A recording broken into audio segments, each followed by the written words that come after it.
September 17th, 2020. The White House siege, organized by Adbusters,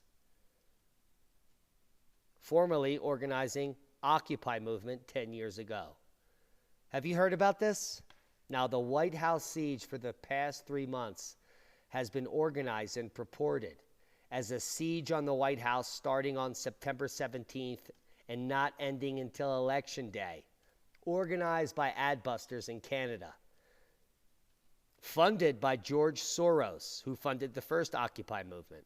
The only problem is that the occupation ended September 17th, 2020.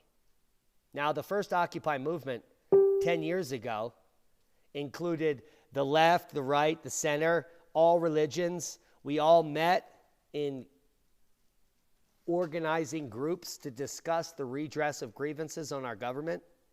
We're talking far left and far right in the same room. And the center, libertarians, everyone was included. No one got upset. We all heard our opinions. This is something much different. This is a far left occupation that co-opted the occupation movement, paid for by the same advertising group called Adbusters, funded by George Soros, called Adbusters. And here they are. Rex Bear approves this podcast. Now, the White House siege never happened, and we're going to get to that. But initially, 3 months ago, they were organizing using pictures like this, claiming a nonviolent protest in front of the White House to end the angry orange man's tenure. Well, I can assure you that the people that I spent time with at Occupy 10 years ago would never support that, because the members of Occupy were supporting the left and the right and the center, all aspects of politics, because politics are division. They're not based on facts. They're not based on policy. We all want clean water. We all want clean air. We all want transparency in government. We all want no taxes. We all want free movement. We want liberty, freedom. We want to do what we want to do on our own property, in our own homes.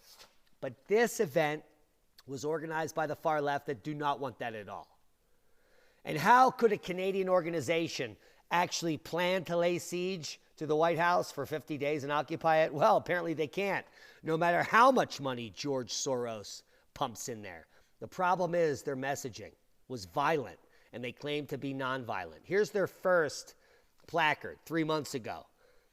An androgynous human with no hair or clothes on, with their legs spread, facing towards the White House, exploding in flames, with military people in the background. That was their first piece. It's disgusting. They realized they were domestic terrorists at that point, and then even this picture showed smoke and fire in front of the White House. Who would want to support that? No one. And then 7 days before the event, the Adbusters 17 White House siege was demoted to 50 days of impromptu jazz. Improv jazz for left-wing agitators that want to burn shit and blow shit up? How many people would buy onto that? Well, let's just see. How many people that are agitators and anarchists? I'm here to document this whole thing, this whole White House siege, Occupy the White House, and nobody's here. All right, we're here live. Nobody showed up. Check it out. Hardly oh my God! Here. Don't they want to support impromptu jazz? Right there's a couple people. Where is the brass bands? Hello. We got a protester over here. Any brass instruments? But that is about it. That's it? That's crazy. No, at the White House. Where are the occupiers? The whole movement never happened. Why not? Where's the infrastructure? I showed up here, guys. Nobody's here. Holy I think they crap. got scared from the rain. Well, where did all of the money from the left go? The $350 million from Black Lives Matter. Just wanted to check in with you guys, let you know that I'm here in Washington. I was gonna live stream this protest for you, but there is no protest, so oh well. Well, what about George Soros' funded money? Where did that go? Apparently it went nowhere. Now, this is what the left is doing right now. This is the last 24 hours, Sheila Pinnell.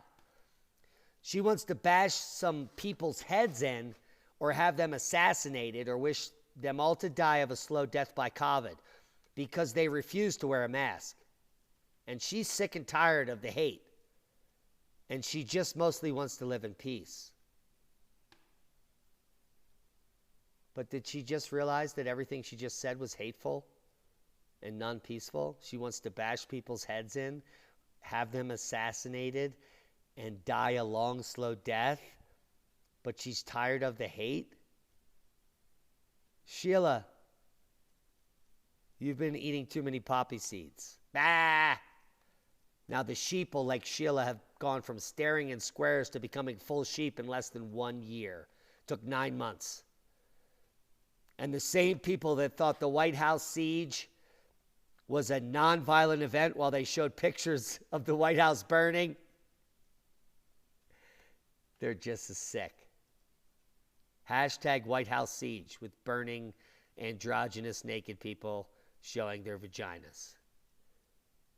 This is really a learning moment for your homeschoolers.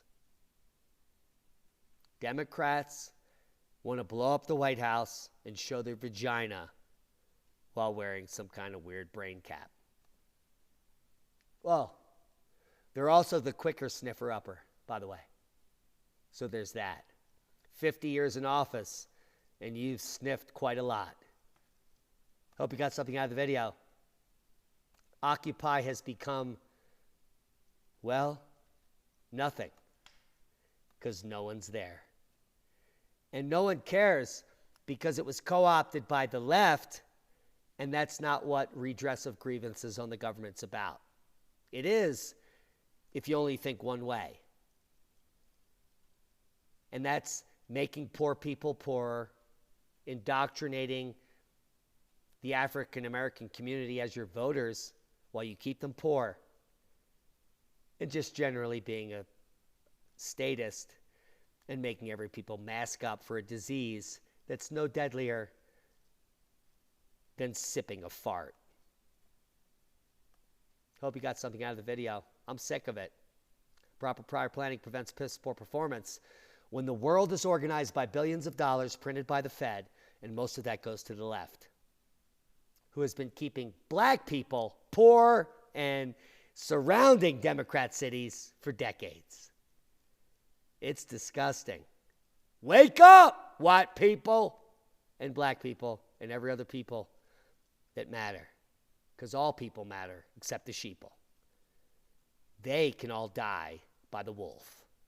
Be safe.